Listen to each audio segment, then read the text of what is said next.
Ever since he was little, he had shown he was destined for greatness. But when push came to the shove, he almost gave in. He overcame many things early on in his career, but his resilience proved vital. It's easy to assume that we haven't seen the best of him yet, but here's what they don't tell you about Joshua Zirkzee's potential. But before we get into it, smash that subscribe button. Joshua Oroboso Zirkzee was born on 22nd May 2001 in Schiedam, West Netherlands. He's the second child of his Dutch father and Nigerian mother, Remco and Doris Zirkzee. His elder brother, Jordan, was big on football, so it only made sense that Joshua did likewise. Hence, as early as 5, Zirkzee's parents started looking for an academy befitting for their ambitious child. But after several youth establishments turned them down, they settled for Heckelingen, where his talent was not only noticed, but also nurtured by coach Ferry Verbe. In 2010, he went on to play in the Spartan 20 youth team before moving to ADO Den Haag as soon as he became a teenager. His 3 years there were enough to convince top-flight Dutch team Feyenoord to sign him in 2016. During this time, he would also make appearances for the Netherlands under-15 squad. From 2016 to 2017, he played for the under-17s and the under-19s for Feyenoord, getting just 180 minutes, but involved in 2 goals. With the Oranje, he would get far more game time, with over 360 minutes of playing time, which produced 3 goals.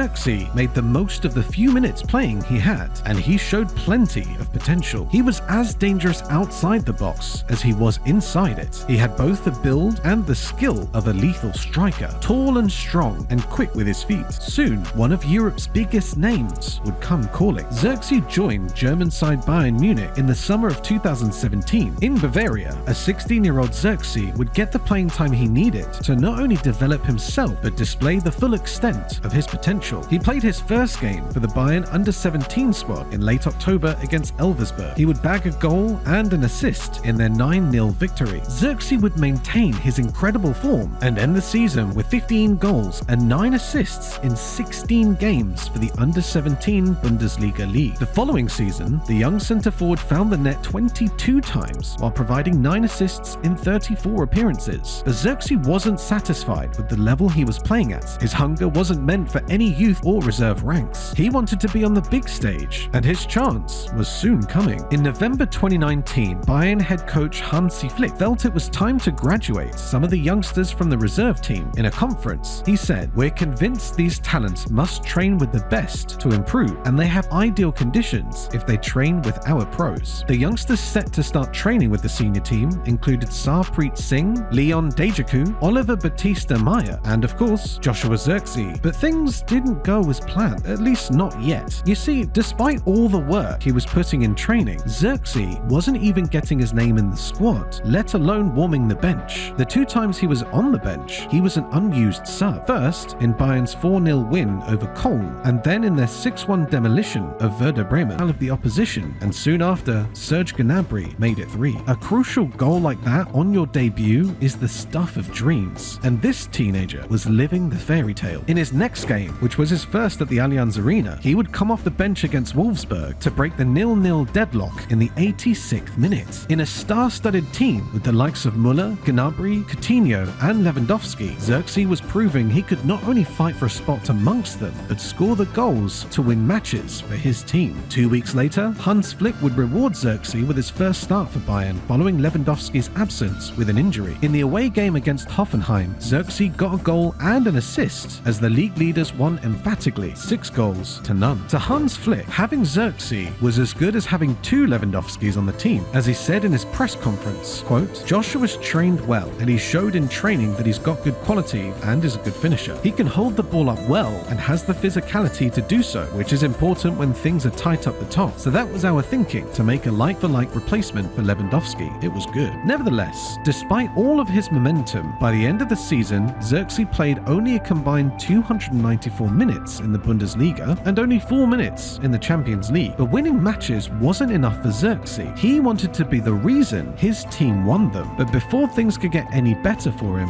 they got worse. A lot worse. After a slow start to the 2021 season, Joshua Zirkzee had to go into self-isolation after testing positive for COVID. But even after he returned, he got a red card in a 2-0 defeat against 1860 Munich while he was playing for the reserve team. This was not the same Zirkzee Zirkzee that had a fantastic debut for Bayern last season, or the Zirkzee that Hans Flick praised as Lewandowski's equal. And in a team like Bayern, you will get punished for performing below par. Knowing that his current form was going to cost him playing time, Zirkzee was open to loan moves. So on 1st of February 2021, Parma welcomed him to Italy. Zirkzee didn't just move south to a new league, things went south too. Failing to get on the score sheet in his first 2 games led him to being an unused sub in his 3rd game. Then a back injury and a ligament issue led to his season-ending prematurely and missing 13 games. Zirkzee couldn't do anything but watch his team lose their last 9 games and finish bottom of Serie A. Before the loan spell, Bayern were hesitant to include Zirkzee in their plans, but afterwards there was surely no room for him in the squad. So this meant another loan move away from Bayern, this time for the span of an entire season, and in Belgium with RSC Anderlecht under the leadership of Vincent Kompany. Fortunately, in Belgium, Zirkzee would get to be the main man he wasn't in Germany. If he wasn't winning games for Anderlecht, he was saving them with crucial equalizers. But most importantly, Zirkzee was playing unlike he had ever before. He was more dangerous on the ball. He could drop deep and progress play. He could lurk in the box, waiting for the ball to fall to him. He had it all, and he had the Anderlecht fans going crazy. That season, he was injury-free and played the most minutes he had ever played before. 31 goals and assists in 47 appearances was something he could brag about, and he had Vincent Kompany to thank for not only putting his faith in him, but also bringing out his best. In an article, he told the Mirror, "Kompany was the coach who explained so much to me about the game and the small details. At Anderlecht, under the wings of Kompany, I took some significant steps forward during that season. Things went much better for me. In my time at Bayern, I wasn't that player." As much as he had tasted success in Belgium, he wasn't quite at the level to be Bayern's top 9 with Lewandowski going to Barca. However, he was good enough to attract the attention of top-flight teams and command 8-figure transfer fees. And no one was more keen to sign him than Italian side Bologna FC. With an €8.5 million price tag and a buyback clause of over 20 million, Zirkzee made the permanent move to the Italian side in a league he didn't have fond memories of. His first season would prove to be a deja vu experience with just 2 goals and 2 assists in 21 games for his new team. But there was no denying that the hunger and passion was there in his style of play. Nevertheless, he didn't fail to make an impressive start to the 23-24 season. Despite losing their opening game against AC Milan, Zirkzee's assist allowed Bologna to leave Turin with a point, and against Cagliari Calcio, he scored an important equalizer before his team went on to win the game. His second season in a Bologna shirt was reminiscent of his time in Belgium. He was getting the goals that were winning games for his team, and coach Thiago Motta couldn't help but feel nostalgia watching his number 9 play. In an interview, he had this to say about Zirkzee: "I remember Ronaldinho from Barcelona. He was something extraordinary. I've never seen a player of his level when he was in form. Ibra the same, given the career he's had. Joshua is Joshua. He's special. He must continue like this, and we must help him continue like this, because this is on the right path." In 37 games, Zirkzee found the net 12 times and provided 7 assists. Although it wasn't enough to win silverware, it was enough to make Bologna qualify for next season's Champions League, only their second appearance in the tournament in almost half a century. But he didn't just achieve incredible things with his team, he reached new heights in his career. His performance throughout the season was enough for Ronald Koeman to name him in the Dutch squad for the 2024 Euros, where the Netherlands reached the semi-finals. But that still wasn't the last career landmark he would reach that summer. Why don't you help us reach our landmark by clicking the subscribe button? 1,800 kilometers northwest of Bologna in Manchester, the Red Devils were looking to bolster their squad following a lukewarm season. One department United was looking to improve was their attack. Højlund had been at the club for just a season, but his 16 goals in all competitions were not enough to convince Ten Hag that the Danish striker didn't need help. And what was his answer? The young and competent Joshua Zirkzee. His ability to carry the ball forward and orchestrate attack, as well as play a traditional number 9, made him the perfect fit for United. While Højlund wasn't too fond of creating chances independently, this was something Zirkzee knew all too well. So, after talks and negotiations, by mid-July, Zirkzee to United was a done deal. 42.5 million euros, and a 3-hour flight later, he arrived at his new home at Old Trafford. Right when his move was still a mere rumour, he looked like he would be a Ten Hag favourite, as the United boss has a thing for Ajax or Dutch players. He may have won his manager's heart, but any fan who wasn't wasn't sold on the idea of Zirkzee in a red shirt just needed one game to change their mind. In their opening game in the Premier League, after coming on for Mason Mount in the 61st minute, it took him just 26 minutes to find the net for the winner in a tightly contested game against Fulham. Quite the dreamy start at the Theatre of Dreams, if you ask me. But what do you think? How far do you think Zirkzee can go in his career? Let us know in the comment section, and don't forget to like and subscribe.